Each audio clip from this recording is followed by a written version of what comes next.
Welcome to the College Career Success Podcast. This is the very first one, so I hope you enjoy it. I hope it's good. Please comment and give us some tips and tricks because we'll see how this goes. I'm Ben Tencher and this is Lynn Walter, and together we've started College Career Success.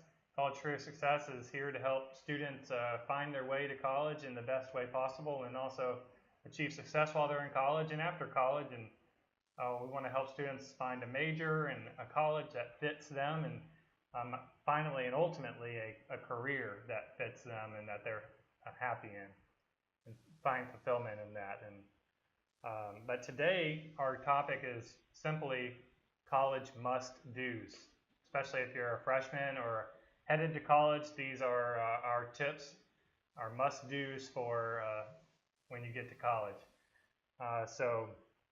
Why don't you start us off, Lynn, with our first.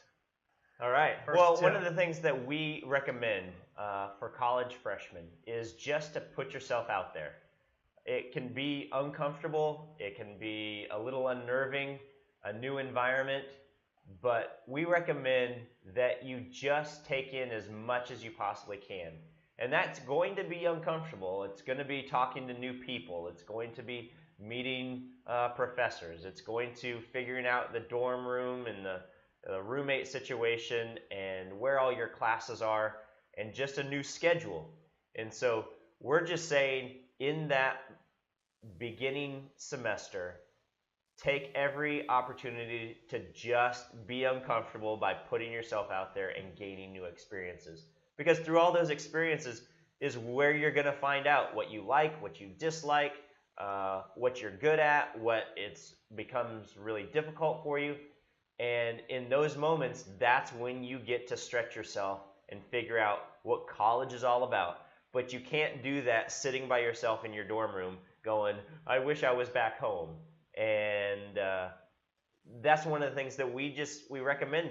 You're going to have to put yourself out there in the new environment, and don't wait till your junior or senior year. Like, do that very first thing when you get there. So, Right, and I think like you were saying about finding what you like, what you don't like.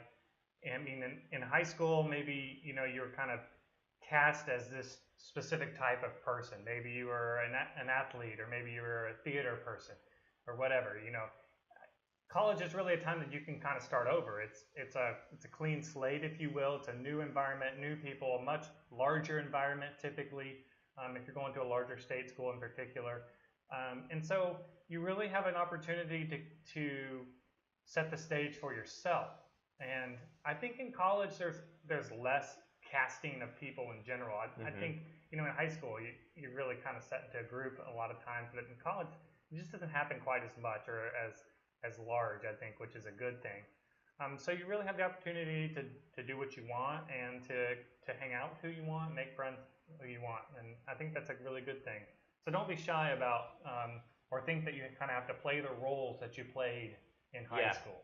Well, it is a new slate, and that's one of the things that we I experienced, I know that your experience is that when you get there, there's going to be new people that you meet, and rather than just going with something that's simple and easy and going, okay, hey, this is my dorm room roommate and my suite mate, and we're just going to go to the cafeteria every day together.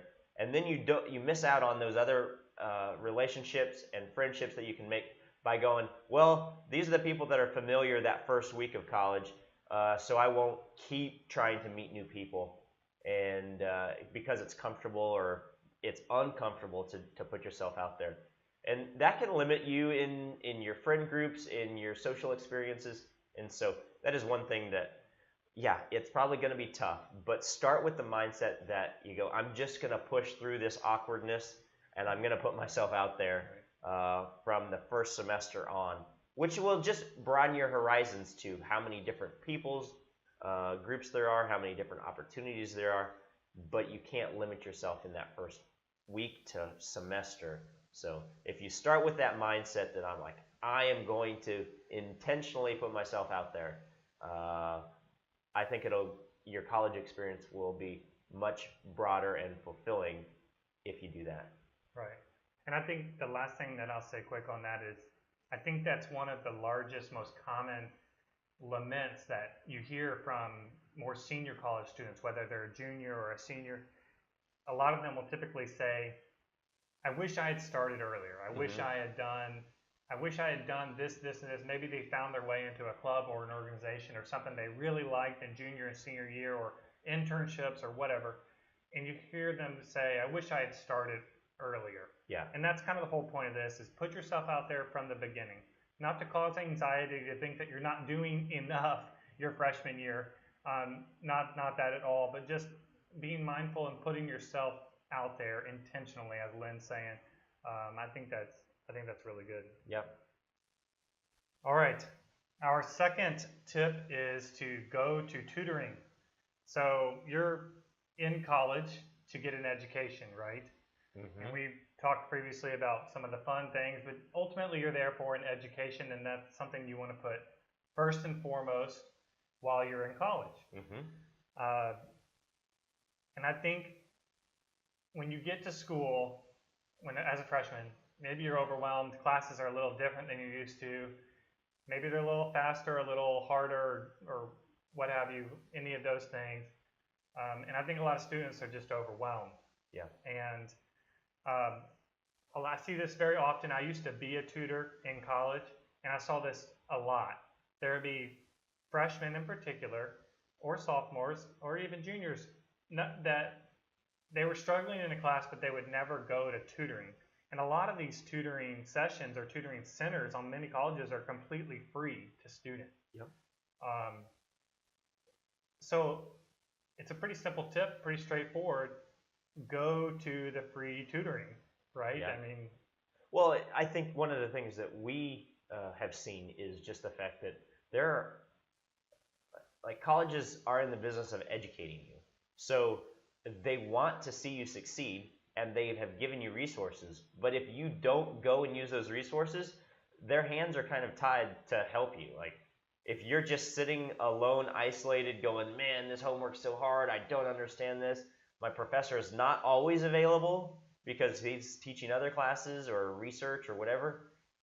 That's why they have these tutoring sessions. That's why they have these centers that you can go to, so that you can understand maybe what you don't get easily. And it's probably just good practice for studying habits. If it's open from a certain time, you can go there and go, okay, I'm going to get this done, and then it's done. Then I can move on to my next class, my next homework, or just have it checked off your list, and you're like, now I'm going to go experience college life because my homework's done. I got my learning out of the way early, and now I can just use my evenings and my free time for other things. And so I would say use every resource that they give you, and tutoring is one of them. So. For sure. And I mean, as a tutor, when I tutored, there were students that came every day or every other day, and I got to know those students, and I really enjoyed that relationship with that student, and I think the student hopefully enjoyed that relationship too. And so it was more than just tutoring. It was social. You know, there'd be groups of students that would come in at one time. They would come in as friends, and I would help them, and they would help each other. And it, like you said, it's really more, it's not just tutoring. I mean, it's focused studying time. It also can be fun. I mean, we had a bunch of fun. I mean, so it's all about our college, but it's such a huge resource to have that free tutoring in particular. Of course, you can do private tutoring if you really need it, which can be really good. But the free tutoring is just as good as in many cases. So utilize free tutoring. I think that's pretty straightforward. Yeah, and don't wait till midway through the semester to understand that this is a resource. Right. Yes. If it's talking to your professor, and maybe he can point you to one of the students that he had in years before that he knows is a good tutor, that you can go, okay, I'm going to go talk to this one at the tutoring center. And just don't wait. Like, go sooner than later. That way you don't get behind, and then you're trying to play catch up with the concepts, because most college classes build on concepts, so that if you get behind early, then it just becomes more and more difficult to stay up with the class. because you're not getting those concepts down early.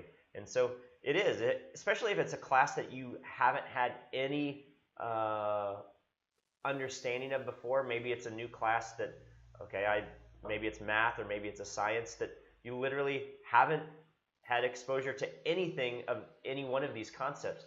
And so getting that tutoring session done early to get the base foundation and the knowledge that you need to build on, we can't stress that enough, to start early with that rather than later. And just know that that's a free resource on many college campuses. Right. True. All right, the next one we have is to join a club. Okay, there are many, many clubs on college campuses, many clubs and organizations. I think on our blog we mentioned there's probably an underwater basket weaving club somewhere. There's clubs for sports, there's clubs for hobbies, whatever. I mean, there's clubs for anything that you enjoy. And if there isn't a club, you can start one. Yes. With your buddies. So the clubs are a great way to socialize around something that's productive. But and it can be a professional club. There's professional clubs for business clubs or engineering clubs or science clubs. But it can be also athletic and be whatever. But I think a lot of people find too that clubs tend to be their social network in college. They tend to be their oftentimes their main social network, which is kind of interesting. Well, I think if you're in a club of an interest or a hobby that everyone shares, that's easily a connecting point for camaraderie, for shared interests, that when you're in like-minded places, then you tend to get along. And that's one of the things that clubs do. I think from my experience, that was one of the really enlightening experiences that I had in college. I was part of a business club. I also played sports. But one of the things that I remember even to this day is our business club had what they called a power dining experience. And it was etiquette over dinner, because most job interviews, whether it's informal or a formal interview, can happen over a meal. And they're like, we don't want you to literally be spilling things all over you, making a fool of yourself by just poor etiquette at the table, and you lose a job because you're not practicing good etiquette at the table. And so that was part of the business club, and that was one of the experiences that they put on that I still remember to this day, on how to eat with a soup with a spoon, and how much butter you should put on your bread when you eat it, and things that I was clueless about in college. But I was like, that was a very valuable experience, and I still remember it. It was really good food, and it was something that we could talk about, just our experiences, and it was just fun altogether. So. Right. Yeah, and clubs generally are just fun altogether, and whether it's something like professional and you're learning a skill for your future career directly, that's great. I mean, I took the more fun route in clubs. I played Club Ultimate, which was my main thing that I did in college. I played Club Ultimate at Clemson, and I really, really enjoyed it. I mean, that was a blast, and that was my family when I was in college, was the Ultimate team. But I also dabbled in the off-road club.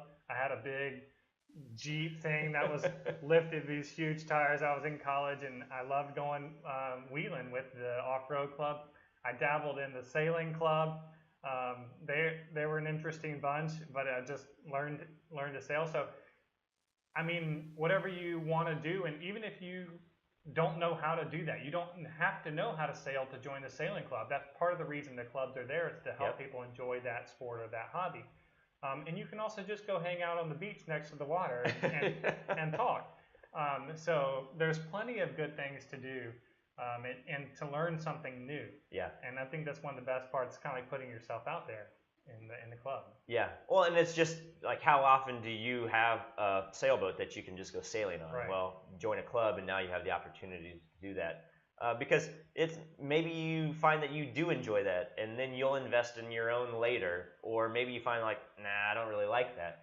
But that's a great opportunity for us, whether that's a small fee or even just part of your campus tuition fees, that you can join all these clubs and then gain new experiences that will follow you, and you can make a good decision on whether you want to be a sailing Right. that as a hobby, or you want to stick to a sport or just stay active. But it's a great way to meet people. It's a great way to spend some of your free time, and it's a great way to find out all the things that you like and dislike. Yeah, definitely. All right, so join a club. That was number three. Number four is talk to your TAs and professors. This one's similar to going to tutoring, but think I think it's another one of those things as a freshman or a young college student. You just don't realize that you can actually talk to your professors, and your professors will talk to you. You usually. There are some professors that are a little oddballs, but professors on the large part want to see their students succeed. They are truly there to help students, and they love teaching. And so you can talk to your professor. That's why they have office hours. Um, so talking to your professors and your TAs can really help you. They can help steer you into what assignments can be like and what they're looking for on assignments. They can help. They can help you know how they're going to grade things. They can also just give you tips and hints and tricks on your assignments, and just a little extra tutoring even in the professor's office. And they can really be a big help. Yeah. Well, and they're there to help you succeed. They don't want to see students fail or struggle. And so just by having that conversation, having a relationship with your professor, especially in the major that you choose, we highly recommend that. Partly because they're the ones that are connected to internships. They're the ones that are connected to other businesses.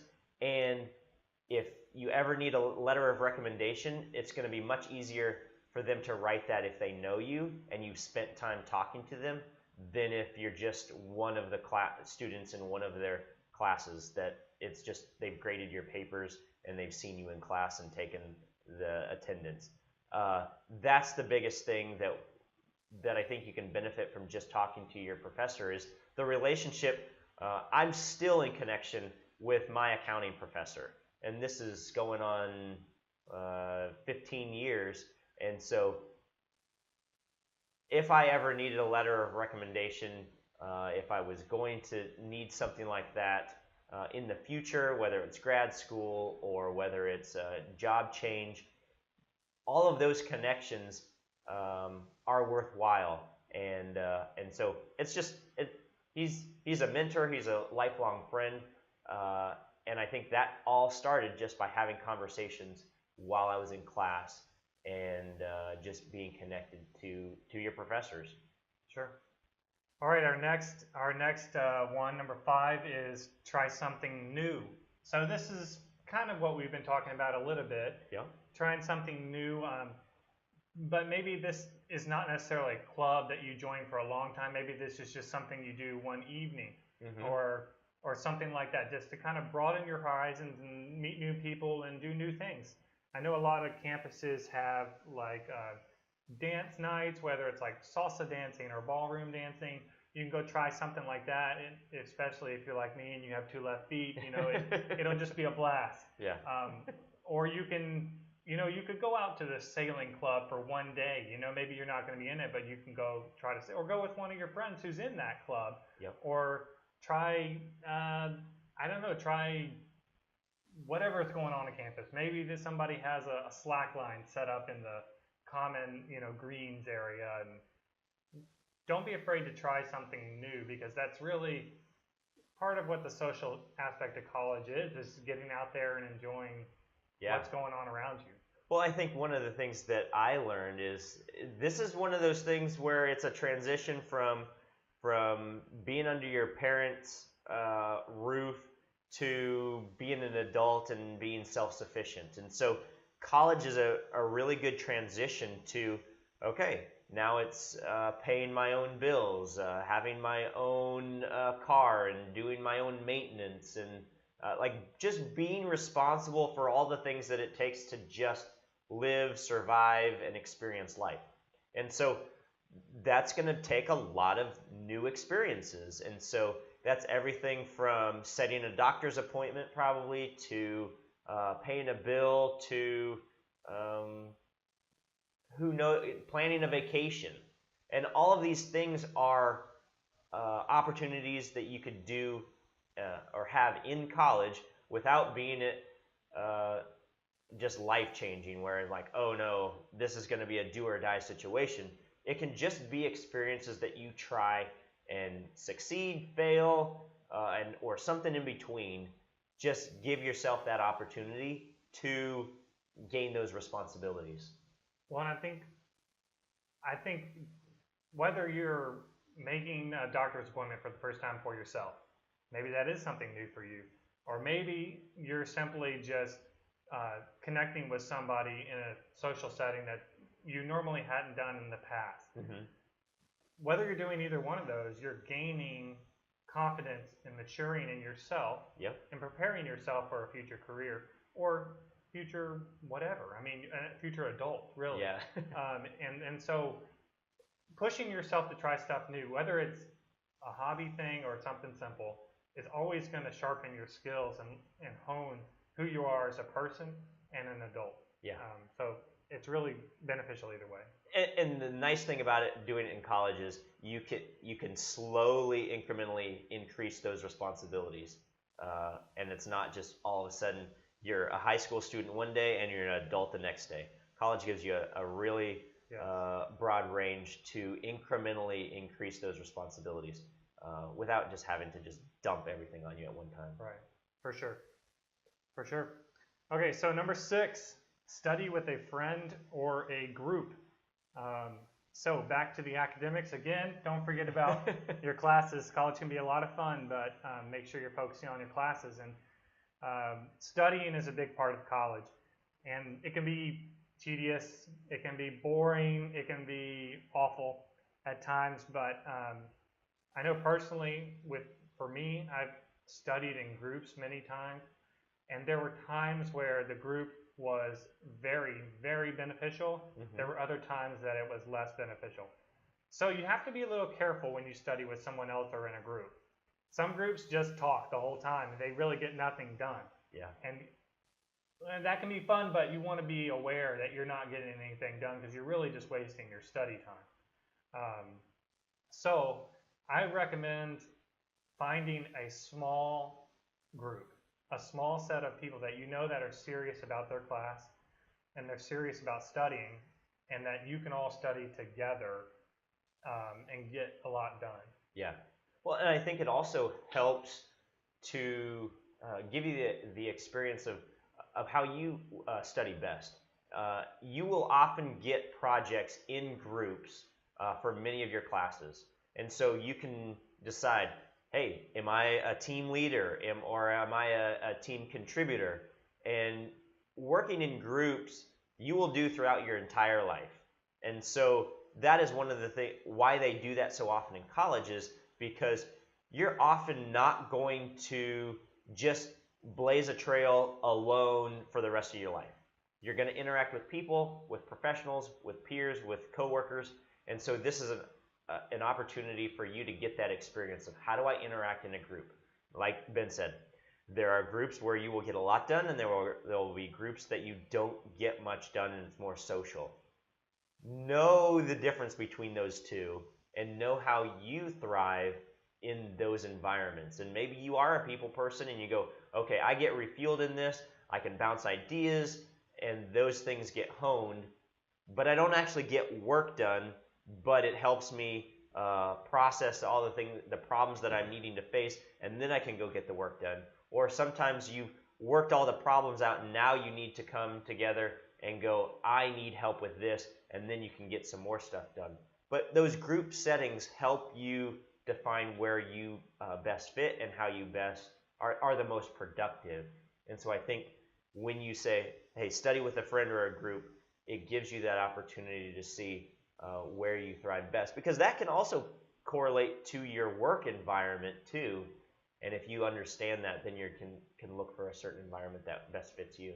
Sure. Yeah, I think, and I know from experience for myself, as far as productivity and study goes, when I try to study by myself versus studying with a focused, specific group, I got way more done, and I retained a lot more when I studied in a group. I'm sure there's some study and some science behind this that we could have researched and got for you, but we didn't. So, but I just know from a personal experience that when I did study in a group and the group was successfully and focused in studying, that I always got way more out of the group than I was trying to study by myself. And I'm an introvert too, so it kind of I don't really think it really matters what your personality types are. I think when you're studying in that group, it can really help. And I think that's probably just because you bring more resources to the table. Right. If somebody had study notes and you wrote these down, and this person had flashcards, and this person could ask questions and or reiterate it to a little more clarity for you, like that camaraderie in a group setting is just, it's better than what you can do by yourself. Sure. Our last trick, our last tip, our last must do is take a weird class. Take a weird or awesome class. There are classes in college that are weird, and you can take them. And we recommend doing that because it's fun, and it kind of breaks up your monotony of your schedule. And of course, you have to pay for that class. So if you don't necessarily have the money to take a weird class, I mean, you might just put it towards your graduation, getting there. But if you can afford to take a weird class, you can. I mean, what kind of weird classes? I took a rock climbing class, a music, which, I mean, they're not too weird, but they're awesome, right? I mean, yeah. So there's a lot of different things out there. Well, it allows you to experience something that's maybe outside of your major. I was a business major with a psychology minor, and I took a first aid class, and it was super fun. Like, we got to learn CPR, we got to learn treating like first aid response to trauma, to different things like that, treating sports related injuries, and even I think one of the things that I enjoyed most was taping, meaning before every game, athletes get their ankles taped, elbows taped, like all kinds of things. And there is an art to taping ankles, and we learned that. And so that was just something that for playing basketball, now I understood. Or if we were on a road trip and their trainer wasn't available, I actually could tape ankles because I had learned that in our first aid class. And so it was a skill that, do I use that every day now? No. Yeah. But it was super fun, and there wasn't a whole lot of homework. So it was just a class that broadened my horizons, and I just had a ton of fun with it. So I would say use those classes when you have a elective that you can not necessarily burn, but you can. It's not going to affect you one way or the other. Take a class that you wouldn't normally take, for sure, and expand your horizons. I think I had a buddy who took a relaxation and meditation class. Okay, and so he, through his, I guess it was maybe 3 times a week or whatever, he'd go to this class, and it was a relaxation and meditation class. And if the first time you hear that, maybe you kind of laugh, but then you think, well, that might be nice. Yeah. I mean, it's kind of like going to the spa, sort of, but you're going to class. And so, I mean, there's all kinds of classes out there, and I think it's having fun with your class in academics and inside and outside the classroom, basically. And so it's just funny. And this guy in particular had some pretty funny stories about what they had to do in that class. So you get some good stories out of it. But I think the whole point is just to enjoy your time in college, whether that's taking a weird class or joining a club or putting yourself out there and going salsa dancing for one night, or whatever. But anyway, that's kind of our 7 college must-dos for now. And We hope that they've been helpful, and feel free to leave us a comment and write us about what you feel is a college must-do that we missed. So we'll be back for another episode coming up. Follow us on our blog on Facebook and Twitter. You can find us at College Career Success. We're searchable that way. Anything else that you have to add, Lynn? No, I think these tips are things that we've gone through and really made our college experience the most it could be. So we wanted to pass those on to you. Take those and implement them so that you don't have to learn. You can know what you need to do from the beginning to make the most out of your college experience. All right. Until Thank next you for time. joining us. Yes, until next time. All right.